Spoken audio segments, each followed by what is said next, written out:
that Wednesday night, that is the moment you said that you had realized, Mr. President, that Kenyans did not want anything to do with that bill. And one would wonder, how can that be, Mr. President? And you have had all these presentations that have been made.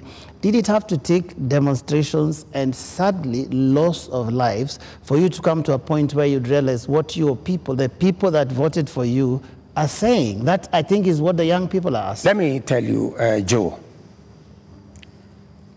members of parliament are representatives of the people, elected. They are not fools, and they are not mad.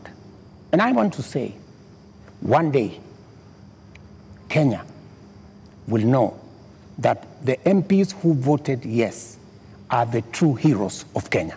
Those are the people who saw the opportunity for us to unchain our country from debt trap and take our country to the future. Let me tell you, Joe, and I want to say this to the people of Kenya,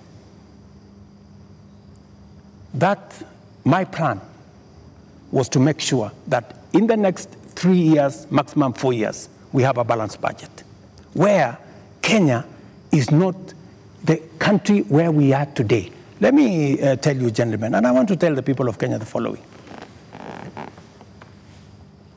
We are in a very difficult financial position. This is something that the people of Kenya must understand, and that is why I am happy that we have a crisis. This crisis will help us be candid and speak to each other properly and contextualize where we are. We raised this year 2.3 trillion from our taxes. Of that 2.3 trillion, 1.1 trillion went to debt financing. 1 trillion went to salaries. What did we do? We had to go and borrow to pay the counties. We had to go and borrow to fund our education. We had to go and borrow to fund. Now, the funding gap we have done with the finance bill going down is that instead of borrowing 600 billion, we are going to borrow 600 billion plus 346 billion. That is close to $1 trillion. And let me tell you, my good friends, and I want us to be honest with ourselves, this is not how a country will get to a status where we are proud of our nation. This is not how we are going to. This is not how we are going to grow. And that is why, Linus, this situation, this crisis is a very important inflection point that we can sit together, assess, let us agree. And I have no problem. Let us agree. Yeah. Do we continue borrowing? And let me give you the statistics. When in 2013, Linus, just allow me 1 minute, please, with a lot of respect. Okay. In 2013, the debt stock of Kenya was 1.8 trillion. For 10 years, that increased 5 times to 11 trillion, 10 point something trillion. We built a lot of roads. We connected a lot of electricity. We did many things in 10 years. But we were doing it on debt. Today, we don't have the luxury to borrow because we have reached the limit. And today, let me finish. Today, all the money we borrowed from 2013 is maturing. That is why the biggest challenge that we have as a nation is that we are spending 1.1 trillion every year of taxes we collect from ordinary Kenyans to pay debt, and not the whole debt. That's interest alone. Yeah. Interest principal comes to 1.8 trillion this year. So, my good friends, and yet you want to tell me, William Ruto, don't collect domestic taxes. Go borrow more money. No, Mr. President. That's not what they're saying, President. And what is the alternative? Yeah, and I just wanted to come to one thing. What is the alternative? Just help me there. Yeah. Because there are only two things you can do. Either you raise money from taxes, or you borrow, period. There is no magic here. There are Kenyans, Your Excellency, right now who do not listen to all that. Yes. They are not interested in that. That's okay, but that's the reality. But I need if you are not, if you do not want to listen to reality. Your Excellency, hang on, Your Excellency, because I need you to address a very important issue here. And that is one of a trust deficit. There are Kenyans who watch you, Your Excellency, and I don't know whether you are aware that they don't trust what you say. They don't believe what you say. Are you aware, Your Excellency, for example, that a lot of Kenyans increasingly don't associate the truth with you?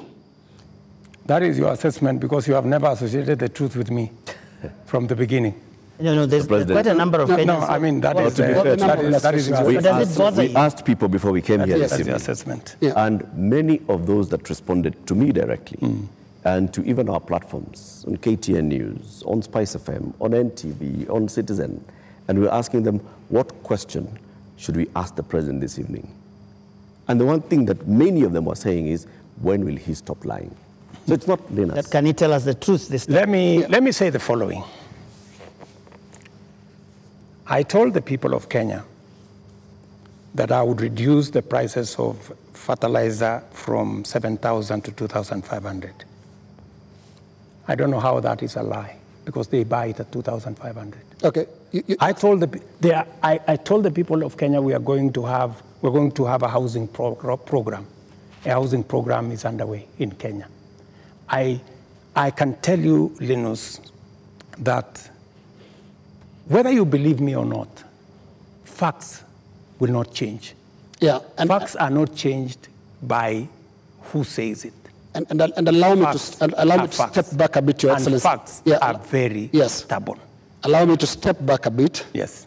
And what I'll do is we'll play clips, just a little combination of clips of yourself speaking not too long ago, and I want us to listen to that. I'll stand out of the way because you said it's me that doesn't associate the truth with you, and I would like you to respond to yourself, to the clips that we are going to play. But you see, Linus. Let's watch that, Your Excellency. I think, Linus, you don't bring clips that are in a biased way. You know, you select maybe something that has not happened. No. Can you be fair and select clips across the board? What I said and has been done, and what I said and maybe has not been done. So let's watch that. Maybe you can watch that. Yeah. These people don't understand the damage they are doing to the people and the economy of Kenya. Kwa hii taxes wanaongeza usiku na mchana. Na mimi nataka niwaulize watu wa hapa Manga, tafadhali, mkiona tumesimama hapa mbele yenu, tunawaambia kwamba tutengeneze hiyo serikali inakuja ambayo inaelewa lugha ya mwananchi wa kawaida. If you have good ideas, why do you need a police? Why do you need blackmail? Why do you need intimidation? If you have better ideas, sell them to the people of Kenya. There are enough intelligent people in Kenya to differentiate what is good from what is better and what is best. Ni jambo mbaya sana kama tutatumia askari polisi kuumiza wananchi wasio na hatia, eti kwa sababu wako na maoni tofauti ya kisiasa. I agree with that. It is not fair to use the police to harass citizens who have a contrary opinion. And that is perfect. That's what they're accusing you of. I still believe that. That's what they're accusing you of. But you don't tell me that... What is the problem with Alfred Keter? Yeah. Is that a contrary opinion? No, it's not a contrary opinion. I mean, the police have said why they arrested him. It is not because of me. I didn't give any instructions. I didn't even know what was going on. Let me tell you, Linus, I am a very clear-minded person on what I say. When it is the police, I have said. Many of the people who opposed me, many of the people who were very scared about what I would do when I become president, even the people who did worse things against me, I have never gone after them because I don't believe in settling political scores using the power of state or using the say the following. When I talked about the taxes that I was addressing in the campaign trail, it was very obvious that when at that time we were in subsidies, that did not make sense. It is because I removed the subsidies and I changed and put production support. That is why today the price of unga has come down from 240 to 100, because I changed the model. I changed the configuration, and it is giving us results. But are you aware, Mr. President, that the thing, perhaps apart from now the police brutality that people associate you the most, is the issue of taxes? I'm sure you know the name they call you. You've actually talked about it even yourself. This guy that they want to come down. Let me tell you, my good brother, Ageo. When I came into office and I assessed the situation, and it was no longer possible for us to borrow money, I had to be honest with the people of Kenya. I had to tell them we have two options, right?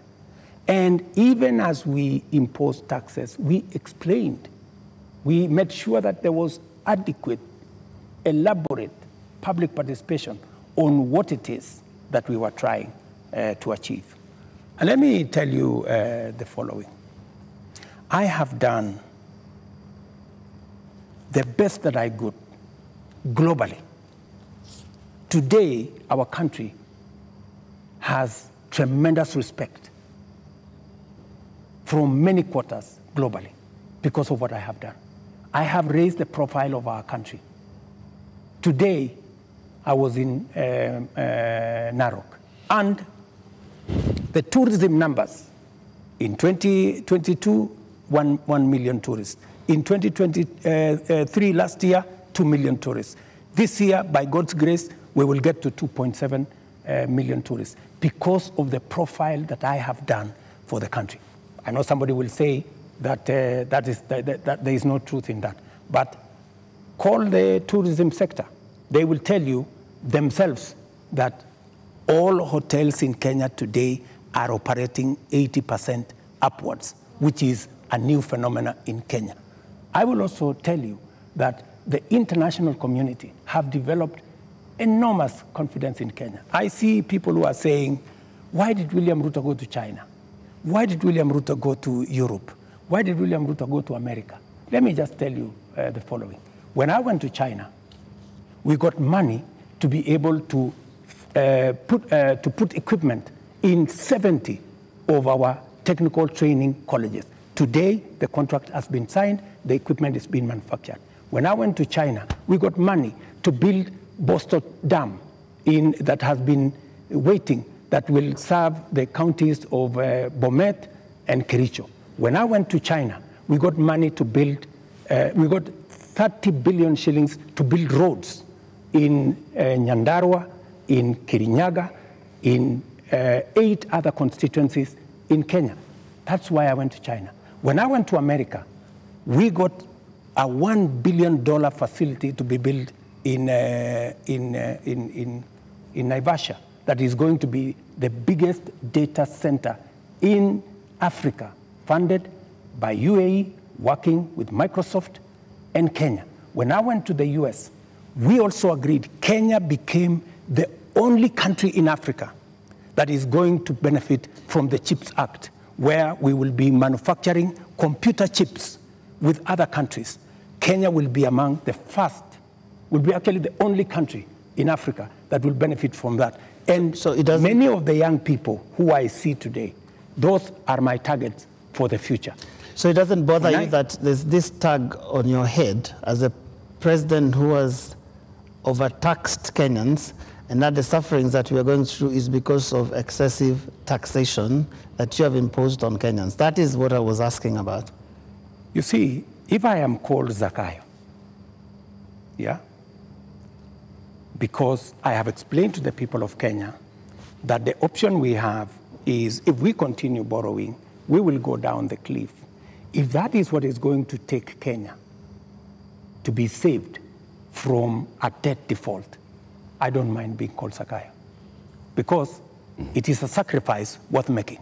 Mr. President, every morning on Spice FM, we have 4 hours of a talk show.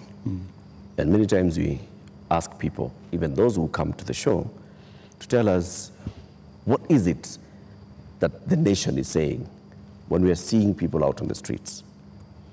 And many of them, even when we said that we were coming, you have invited us to come and have this conversation this evening, they said, tell the president that he's tone deaf. And we ask why and how. And they say, when William Ruto took over as president, he took over a budget of 3.2 trillion shillings.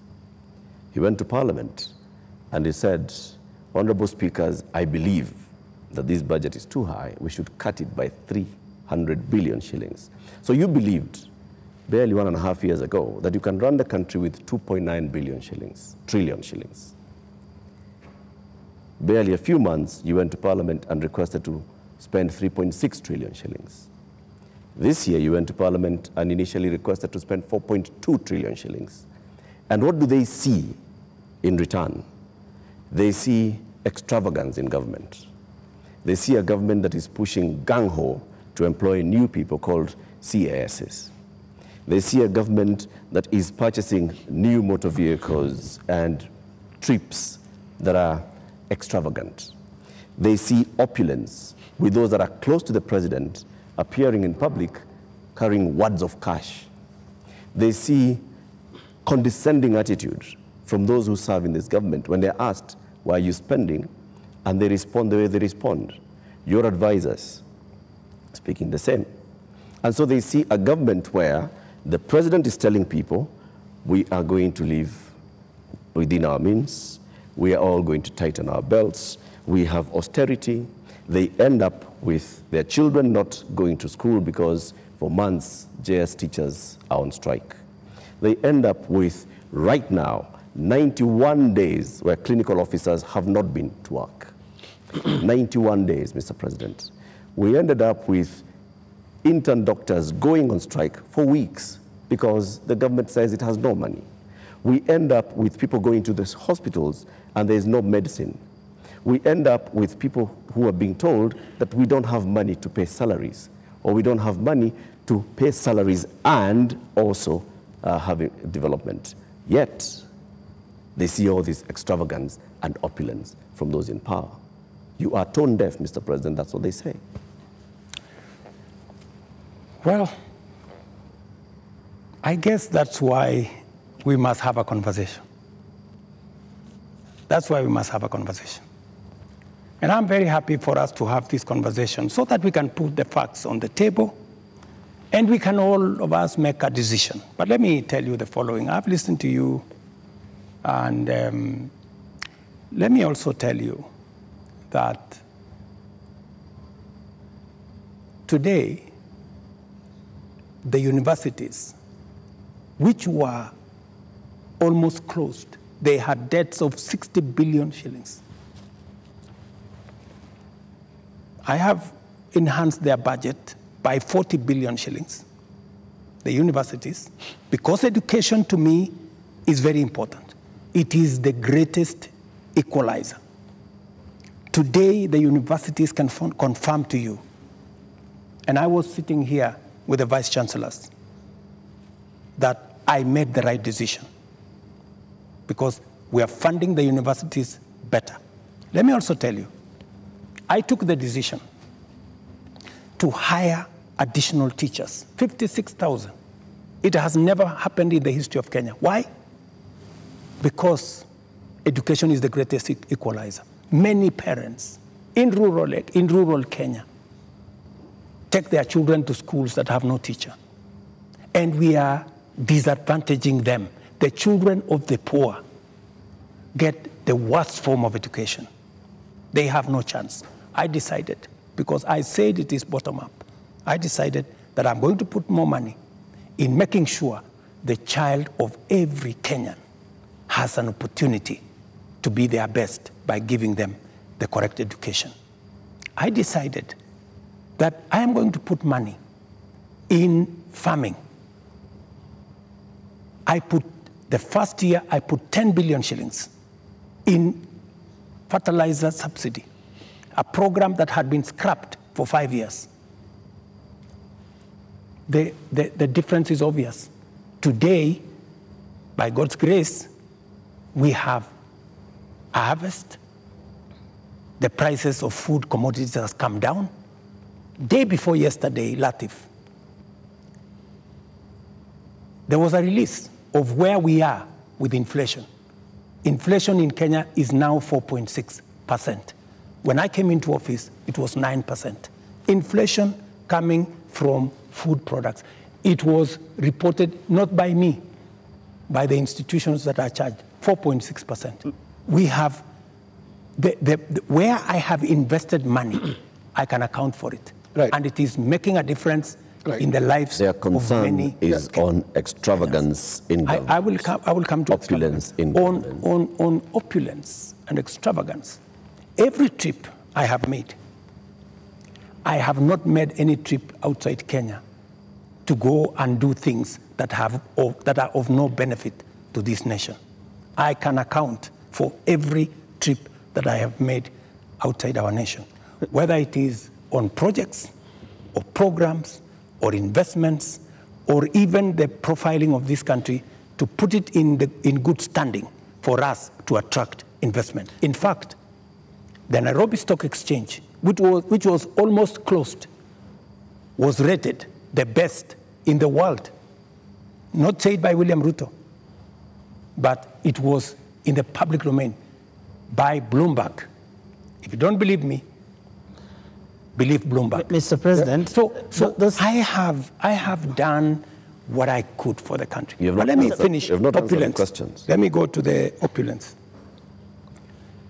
And let me be very clear that the display of insensitivity is a statement that has come to me, and is a sentiment that has come to me, and you will see something very different going into the future. Whether it is coming from my staff, whether it is coming from this office. And I know people have raised issues of CAS, for example. I deliberately, even after Parliament had approved the position of CAS, I have not appointed any CAS because I realized that we were in a situation that we could not. And no CAS will be appointed until we have an economy that can support more opportunities. I know citizens have said that there is no need for the office of the First Lady or Second Lady. Third Lady. These are offices that were there. But because we have to live within our means, those offices from tomorrow, this new budget which is starting tomorrow, they will not be part of our equation because in the face of what has happened, we have to trim down every other area. And in fact, not just those, many other spaces are going to be trimmed down to reflect the new reality, especially after the finance bill was taken down by myself when I said we take this down. We are going to cut our cloth. We are going to cut our coat. Our coat, the size of our cloth. We're going to reduce money going to counties. We're going to reduce money going to the judiciary. When I came into office, the judiciary was getting 18 billion. Today, they are getting 25 billion. But it was because I believed in the rule of law. I believed that we needed to do something about making sure that our judiciary has resources, because Kenyans were telling me directly, justice delayed is justice denied. Will you I cut have the size hired of your government? the highest number of judges under my administration because I believe that Kenyans must deserve justice. Will you reduce the number of ministers, ministries, or state departments, or advisors? That is an area we are going to target and cut down because it is the reality we have to face. Mr. President, when things like this happen elsewhere, this is a whole finance bill that's been taken down. Correct. You have people who have been advising you on financial matters. You have people who have been advising you on political matters, listening to the people. You have advisors who have talked down at Kenyans, who have called them spoiled kids, KFC, Java, and whatnot. And you have people who have been around you talking into your ear with regard to some of these things. And many people have ventured to actually say that this amounted to a vote of no confidence. Is there going to be some kind of shakeup that actually acknowledges that this is not where we should have been, and therefore, I am sorry, Kenyans, and this is what I'm doing about it? Because short of that, how are we to know that we will not find more of the same? Watch this space. There are those who have said, now that clearly there are many people who have lost confidence in Parliament, there are those who have lost confidence in you, that maybe the way to regain the legitimacy is to go to an election. There is no provision. You know, we are a country of the rule of law. Yeah? We must, whatever it is that we do, we must keep it within the parameters of the rule of law. And we cannot take what has happened over the last 2 weeks or thereabout and say we are going to abrogate our constitution. I think we will be going towards anarchy. And I don't think that is where we want to take our country. There is a demand on me as president, and I have said, because of where we are, because of what has happened, there is going to be a thorough cut down on many things, whether we are talking about allowances, maybe even we should have a conversation around salary. We had a meeting here with MPs, and even them, they are persuaded maybe it is time to ban Harambes so that we remove avenues of people, largesse, demonstration of, opulence. And I want to tell you that I am going to take action. I am going to work on this. I know what we should do, but I am also not going to be reckless and take the country into a crisis. I will make sure that I act responsibly and listening to what the people of Kenya are saying.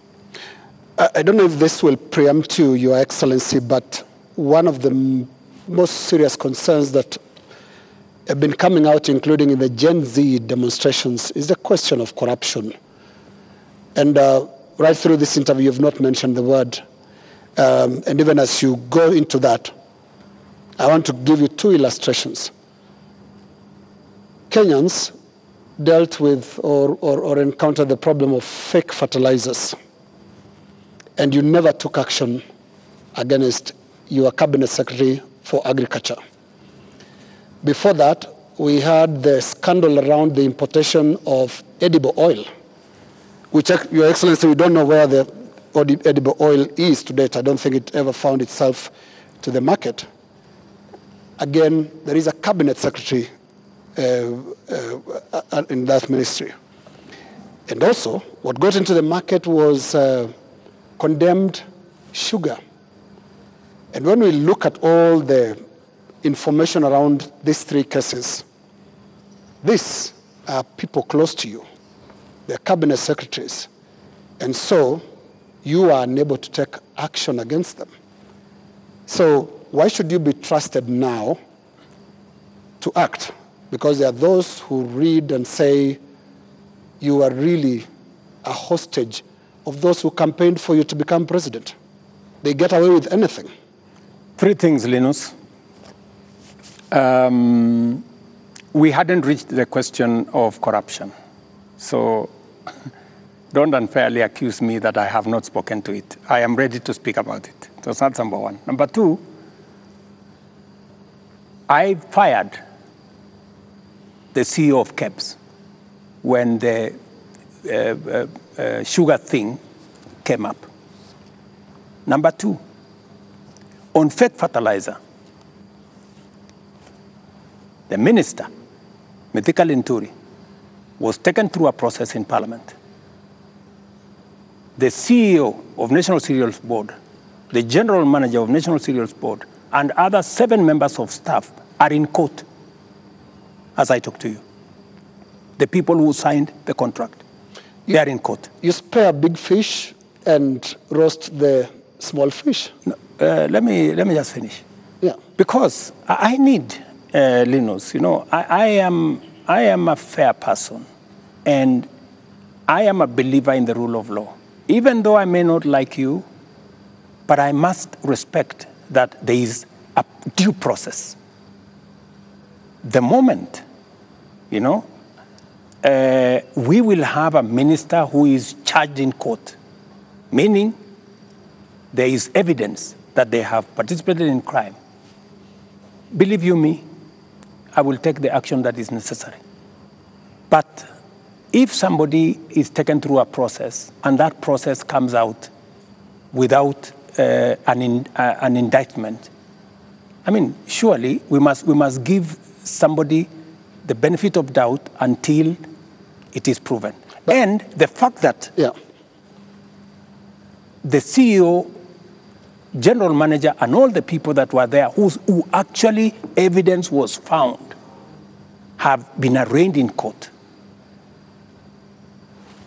Isn't that a step in the right direction? What a political responsibility. What a political responsibility. Let me finish. And then number 3, the other one you asked me was edible oil. The people who are involved in edible oil, I fired them, and they are in court. We have a new management in Kenya National Trading Corporation. In fact, we've just hired a new management for the Kenya National Trading Corporation. So those are actions that I have taken. And for your information... Void of what Joe is calling political responsibility. Yeah. I mean, but you see, else in the ministry can be... But you see, yes. But you see, gentlemen, if there is no evidence against a minister, surely, do you want me to fire somebody if there is no evidence? You know? There was a time, Uhuru Kenyatta, as I served him as his deputy, removed 6 cabinet secretaries. But eventually, they were found that they were innocent, and we had to appoint them to be ambassadors. You know, so some of these, you know, actions must be tampered with process of law, you know, due process. So unless we follow due process, gentlemen, we will end up being something else. Up to this, just a moment, Eric, in a moment, because up to this point, Your Excellency, if I don't want us to lose the context, the last 2 weeks have been extraordinary. We've never seen anything like this. You have KDF troops in the streets of Nairobi. Up to this point, Your Excellency, and including on the question that I've just asked you of accountability within your government, do you think you are addressing the grievances that have made thousands of Kenyans across the country in places that were unimaginable to get out to the streets to say Ruto must go? Do you think up to this point they feel you've addressed their grievances? I am not in their space. So I am doing what I believe I should be doing. I have taken the responsibility to withdraw the finance bill with all the attendant consequences. That I have done. I know what it means, and I know where it takes the country, and it is not a simple decision for me to make. And for your information, the finance bill was going to take Kenya big steps forward. But it's a sacrifice I've had to make because of the political reality that we are in. But it will mean counties will have to take maybe 30 billion shillings off their budget. It means we have to reduce CDF by maybe 10 billion shillings. It means we have to rethink about what to do with JSS teachers. It means we have to put on the freezer. We wanted to hire another 20,000 teachers because there are kids who do not have have teachers. It means we have to work on our UHC program. We thought we would upgrade, for example, Linda Mama. We thought we would upgrade Linda Mama. There is something, Your Excellency. It means we have to hold that, and it means many things. Just hold on, what else do you want to hear? You are speaking outward, but looking at the grievances, they are also asking questions inward from you, Your Excellency. And what I can hear from these grievances that have been expressed quite loudly, you said you're not in their spaces. We sometimes get into the spaces to listen to what they are saying. And all they're saying is, you cannot be, for the next 3 years, the president that you've been for the last 2. So what is that you're going to change about? That's why Linus. Yes. That's why Linus. Yes. That's why Linus. That's why we are here. Of course, it's not going to be business as usual with the kind of reality we are faced with now. It has to be different. Do you regret anything at all? What you should have done better? What your people would have done better? Well, maybe there are things we should have done better. We should have communicated better. I think the biggest problem we have, even with the finance bill, because the finance bill has great things for Kenya. The finance bill says we shouldn't be importing potatoes from Europe. The finance bill says we shouldn't be importing onions or eggs from Europe. The finance bill says we should be growing our own industries. We should be manufacturing diapers in Kenya. We have 10 companies doing that. We should be manufacturing all those things in Kenya. We should be expanding our manufacturing capacity. That is what finance bill was talking to. But I am sure we will recover that when we have explained. The biggest challenge that I regret is that we didn't communicate better. Maybe we failed in explaining to Kenyans what the finance bill was all about. Because I promise you, if I am given a chance to explain to the people of Kenya what was in the finance bill and what the finance bill would have done for this country, every Kenyan would have agreed with me. But my regret is that they would say you were here, Mr. President. They said you would have explained. We didn't explain ourselves better. Maybe my communication team failed. Maybe I'm sure my communication team failed. Our communication architecture did not deliver, did not get the message out to the people of Kenya. In fact, if you look at what people were saying, they were saying, for example, there is a matter of land on the finance bill. There was no matter of land in the finance bill, not even a single line.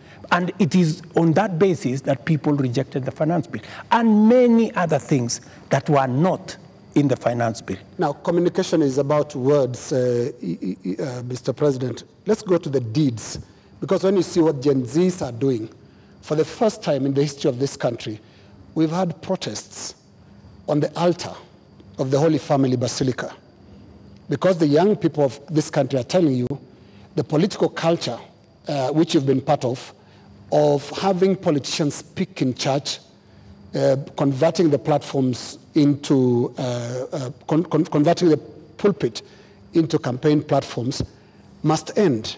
So I'm not hearing you addressing and looking more inward into this whole picture that the Gen Z is painting. They're not just talking about some of those things that you're raising. On that, Linus, I have even had an occasion to speak to church leaders here. On that, on matters of politics on the pulpit, I am 100% aligned. We shouldn't be using pulpits in churches or in any other places of worship to prosecute politics. It is not right. And I agree, we need to change that culture. We need to change the culture of Harambee. Harambee started as a noble exercise. It supported many people to go to school. It supported many people to deal with the challenges of medication and hospital bills. But I think it has been stretched. It bred corruption? It has stretched too far. And I think it's time, corruption? As a country, we must stop corruption. We must stop Harambes, because it is occasioning and it is breeding, if I may say, corruption. Yeah, because when your aid of a much lower pay grade donates 20 million shillings to a church fundraiser, there is something fundamentally wrong. And that is why this conversation is necessary, so that we can stop it. Conversation, Mr. President. On Wednesday, you said you are hearing that there's what the Gen Zs are saying, and you're going to initiate a conversation. We saw the head of public service release a press release saying that there is now a formation of the National Multi-Sectoral Forum that will bring together all people. And you started having conversation with church leaders. The Gen Z, upon seeing this, are saying, we did not ask for a conversation. We asked for action. So what action is going to precede this conversation? Because the conversation is another talk. It reminds people of the NADCO talks, the BBI talks, IPPG talks that just happen and they just don't end. And people are saying, we want action, Mr. President. Right now, we will participate in action, in conversations maybe later, but for now, Mr. President, yes, what's the action? I promised that I will engage the young people. Yeah, I promised. I was just making good my promise. And I promised a multi-sectoral forum, and that's what I have put out.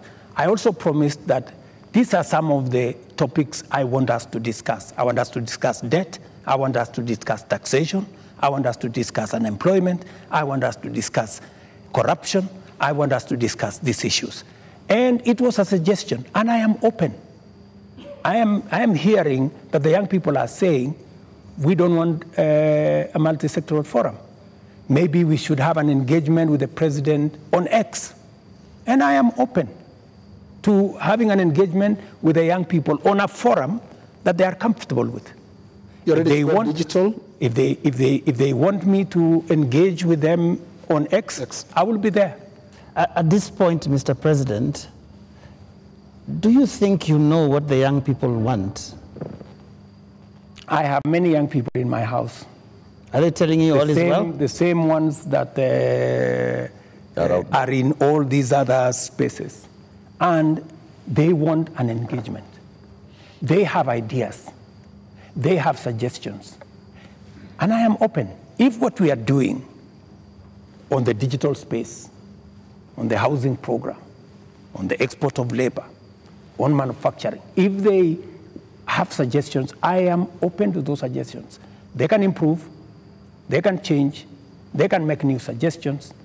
And I also have a responsibility as a father, because these are our children. I have also a responsibility to guide and to listen to them and to tell them, yes, on this, I agree. For example, let's not have a spouse's office. I agree. Let's not have CASS for now. I agree. Let us not have advisors. Advisors. We will agree. Let us not have churches being a space for politics. I agree. So many of these areas, we need to even have a conversation. If we are paying 46% of our revenues for salaries and wages, when the legally established space should be 35%. That is why I started a conversation with Salaries and Remuneration Commission. We must deal with the issue of wages and salaries so that we bring them down to 35% and leave more money for our development. That is a conversation I am very happy about. When? Mr. President, it's been 2 weeks. It's been 2 weeks of you saying every day we are going to have a conversation. We just you know what they say on social media? I say they call you the president of tutafanya, tutatenga, tutafanya, tutarudi. No, it is always futuristic. But I'm here. You're saying but I'm here. We are going to have a conversation. I said within a week. I gave a timeline within a week.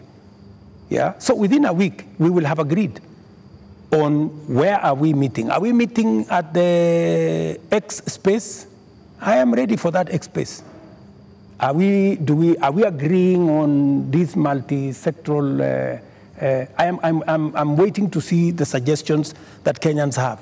I don't want to prescribe any suggestion, but when I give out a suggestion, I expect feedback. I expect people to say, maybe this is okay, maybe this is not okay, and then we agree on a way to move. Mr. President, any of them analyzing what you have actually said tonight on the issue of your advisors, your cabinet, what you're going to do, what Kenyans like to call heads that are going to roll as a result of this national shame, because that is what many people have called it. You have said, watch this space. And here there are all these other things that young people are asking you about. What is that concrete thing that you're telling them tonight that I have heard you? These are the things I've heard you say since all these things started, and this is what I have done. Because you seem to have withdrawn or declined to sign this finance bill rather grudgingly, but not in good faith, having understood what people were saying. You're regretting this thing. You're saying, you guys, mutaona, mmekataa lakini mutaona. That is what we're hearing. Let me tell you that I will not lie to the country that putting down the finance bill is going to be easy. I'll not be a leader. I have to be brutally honest. And those consequences, it will start with me. To cut down the budget in my office, to remove what we call austerity, to implement an austerity program that will cut down on unnecessary staff, unnecessary offices, or offices that we can take down. I am ready to even engage the young people and for them to, because they want an engagement. I too want an engagement for us to agree. So what do we do with the debt? What do we do with the following? What do we do with the following? They will tell me, do this, fire so-and-so, fire so-and-so, do this. And I will tell them what is possible and what I think we could do it differently. Or are you telling me that I should just listen and implement without making a contribution to the conversation? I thought we are having a conversation. I'm just telling you what they are saying. I'm not saying anything else. I'm just telling you what I'm hearing, because yes, you did say you are not in their spaces, but I am in their spaces. And in 2 weeks, Your Excellency, by now you'd have known what you should do. And I mean, there are basics. Which 2 weeks? 2 weeks of the riots and 2 weeks of the protests. It's been 2 weeks. It started the other Monday. So let me ask you, Linus, the protests, I finally decided that because we didn't communicate sufficiently to the people of Kenya the import of the finance bill, and there was so much built around it, including a lot of fake things, that were not in the finance bill. Many things that were not in the finance bill were used to fight the finance bill. And at some point, many people did not even care what was in the finance bill. Do not care. I think, at some point, as leaders, we must stop somewhere and say, we have a country to run. I mean, we cannot be reckless.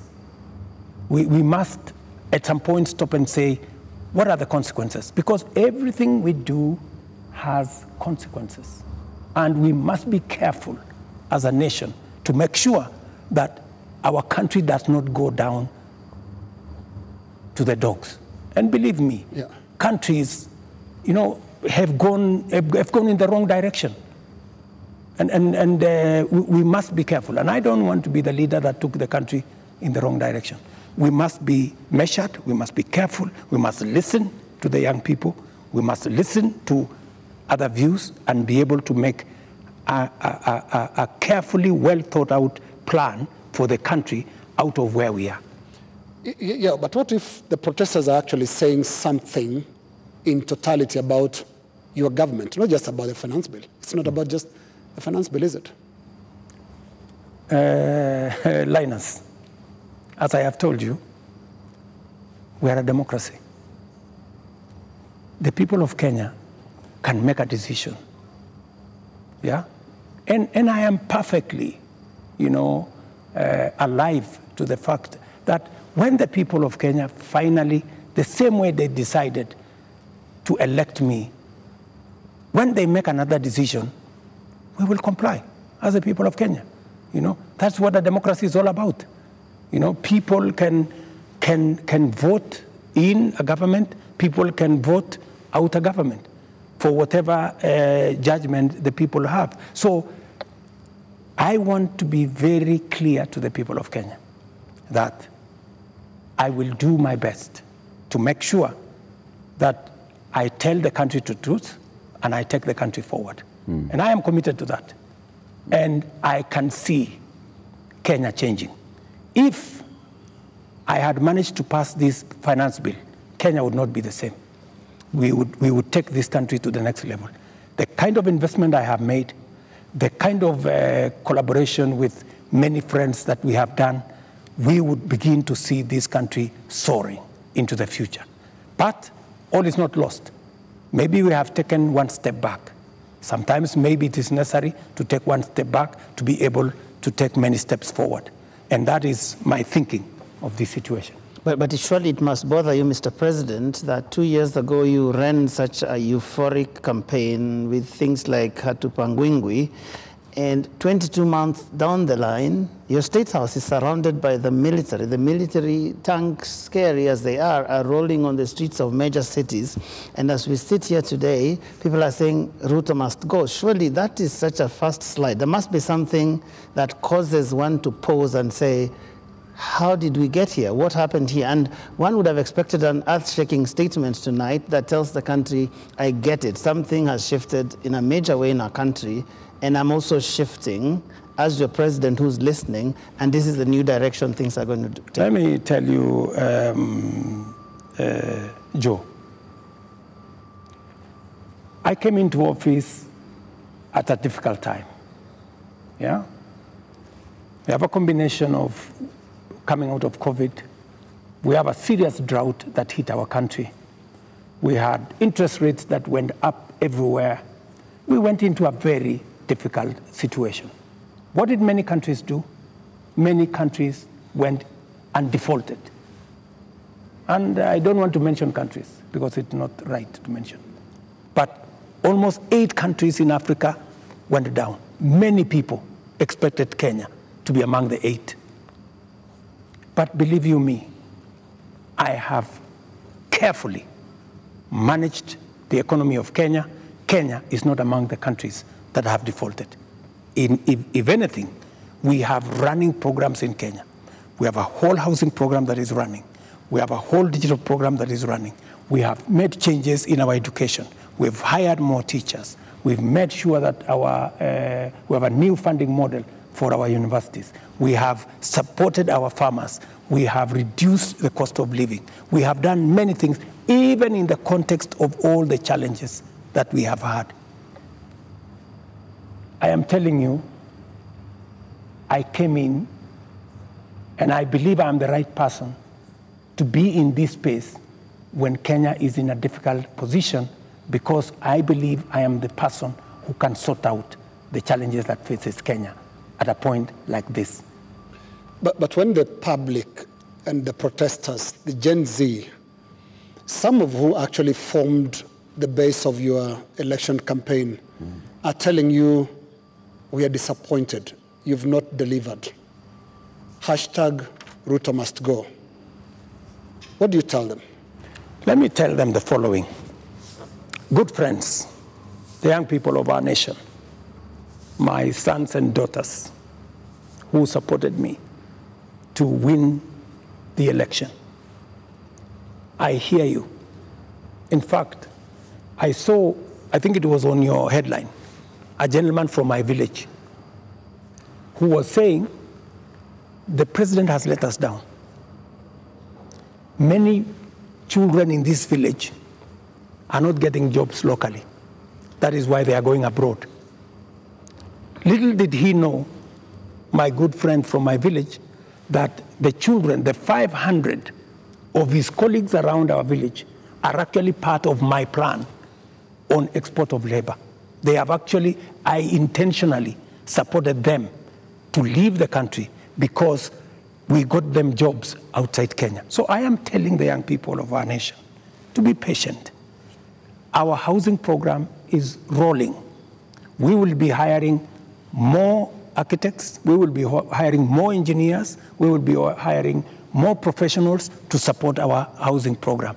In the next 2 years, we will have 300, maybe 1,000 people working in that space. Be patient.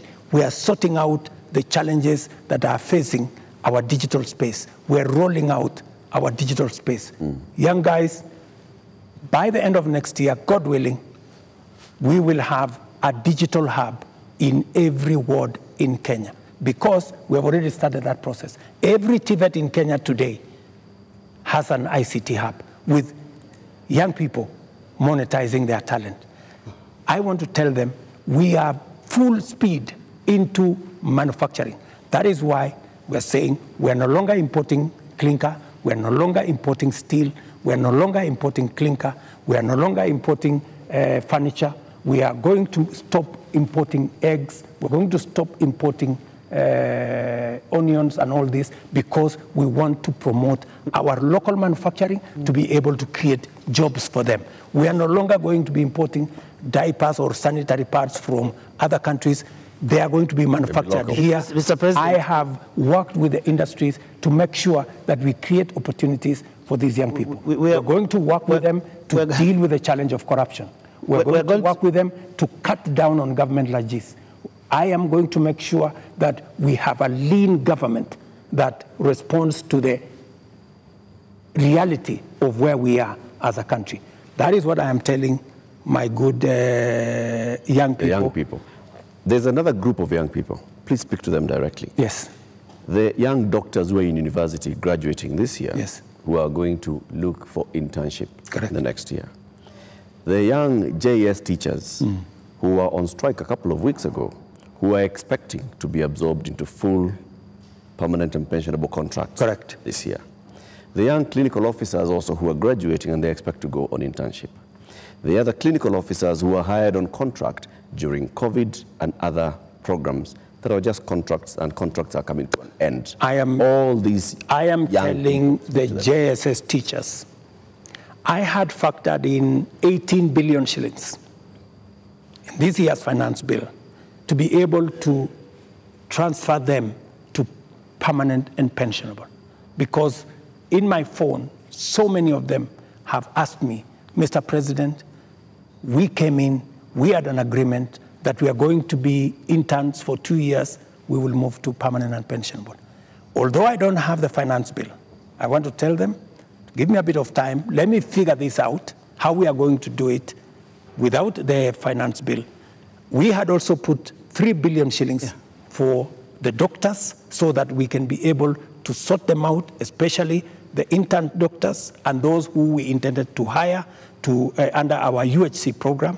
I had put 10 billion shillings on the UHC program under the finance bill. That is now not in the equation. I have to figure out, let them just give me a little time.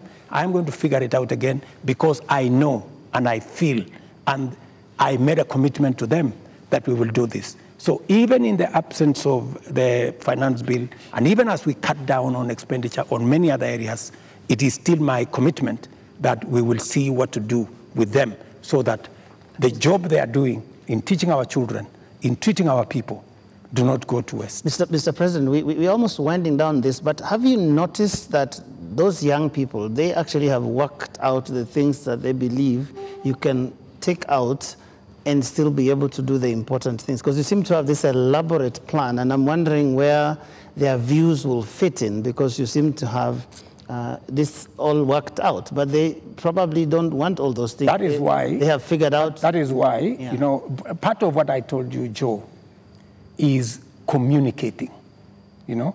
And I hope this time round I find a medium where I can engage, you know. And I am ready to go to this X place to engage with them. And I want to tell them, this is my plan, okay? Tell me how I can make this better. Tell me this is not good enough, you know? Change this. Because I have seen some of the demands they have made. They have said that don't hire CASs, and I agree with them. They have said, remove the office of the first lady, the spouse of the second lady and all that, and I have agreed with them. They have said a couple of things that we already are in agreement. They have, of course, said some of the things, abolish the office of women rep. I've seen they have also said we should reduce the salaries of MPs to 200,000 or something. Some of those things are things that are not in my power.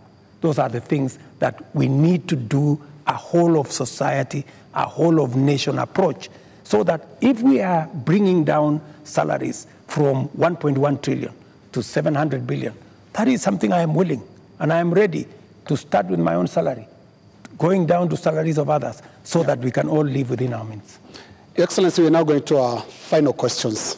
And my final question will be about the protests and the deployment of KDF, which you did a few days ago. Now, the Gen Z, millennials, and the online Kenyans that are organizing these protests are promising to be back on the streets on Tuesday. What should we expect on Tuesday when protesters, peaceful as some of them have been, turn up on the streets of Nairobi? Do we expect them to be chased away by the Kenya Defense Forces? First, the Kenya Defense Forces will not be on the street. They only come as a last resort. If the demonstrations will be peaceful, I promise you, the police will be there to protect the demonstrators. But the police will also be there to make sure that the criminals, the fellows who come to burn offices, the fellows who come to loot property, will also be dealt with. That is my commitment. We must all operate within the law, and that is what it is. My final question is on the elephant in the room, the elephant in our budget, public debt. Candidate William Ruto responded to a question during the debate, and he said he's going to commission an audit of the public debt. President William Ruto last year responded to the same question and said it's important for us to audit our public debt. Today's question is when? Public debt is actually a public document where we are as a country. The 10-point-something trillion of our debt is in the public domain. But I am prepared for us to put in forensic experts as part of this exercise so that we can all appreciate, yes, this is what we owe, and then agree, how do we pay? How do we deal with it? In fact, I was in Korea. In fact, Korea, when they had a problem of debt, the whole nation came together. And people contributed gold. Others contributed many things because they wanted to pay their national debt. Maybe we will need that conversation once we are all clear that this is public debt. My question, Mr. President, is when? As soon as we finish this conversation, once we have agreed that this is the way we are going, I will institute the necessary steps to make sure that that debt is audited and it is made public for Kenyans to know this is the public debt. And I'm sure it will not take a month for us to be able to know, what is Kenya's public debt? And then we can take it up from there and go forward. Mr. President, my final question is about your cabinet. Given the things that have happened, given the questions that have been raised about fertilizer, about edible oils, about sugar and all of that, tonight, can you look Kenyans in the eye and tell them you have full confidence in the cabinet that is currently helping you to run the country? The cabinet that I have maybe could have done better. That's not the question, Mr. President. Maybe could have done better. I'm answering your question. Okay. Yeah? Maybe, unless you have a better answer. Allow me to answer. No, I just thought my question was specific, but you can that's go what ahead. I'm saying. So maybe my cabinet would have done better, right? And I am going to do a soul searching on how we need to move forward. All right. Thank you very much, Mr. President, for your time. Ladies and gentlemen, that is where we end this conversation with the President tonight. My colleagues have been Lena Kaikai from Citizen TV, Royal Media Services, and Eric Latif representing KTN News from the Standard Media Group. And my name is Joe Ageyo from NTV. Do have a lovely evening.